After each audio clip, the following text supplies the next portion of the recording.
संत लूकस के अनुसार पवित्र सुसमाचार, ईसा ये बातें कह ही रहे थे कि भीड़ में से कोई स्त्री उन्हें संबोधित करते हुए ऊंचे स्वर में बोल उठी, धन्य है वह गर्भ जिसने आपको धारण किया और धन्य है वे जो स्तन जिनका आपने पान किया है। परंतु ईसा ने कहा, ठीक है, किंतु वे कहीं अधिक धन्य है जो ईश्वर के वचन सुनते और उसका पालन करते हैं।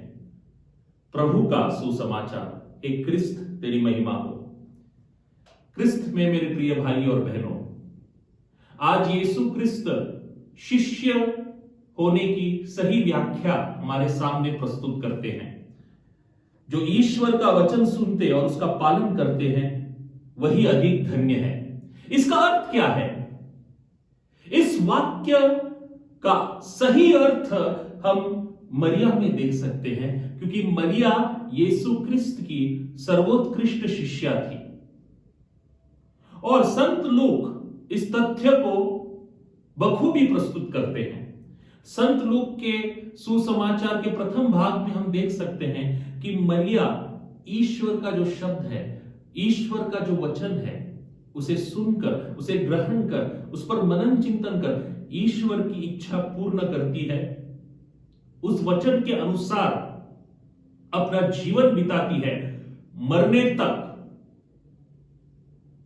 और सुसमाचार का दूसरा भाग है प्रेरितों के कृत्य,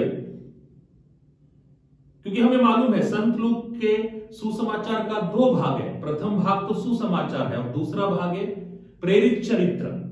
प्रेरित चरित्र में पहला अध्याय और दूसरा अध्याय में हम देख सकते हैं कि शिष्य भयभीत थे और उनको धैर्य देने के लिए यीशु क्रिस्त के सर्वोत्कृष्ट शिष्या के रूप में वहां पर कौन मौजूद थी? वहां पर मरियम मौजूद थी।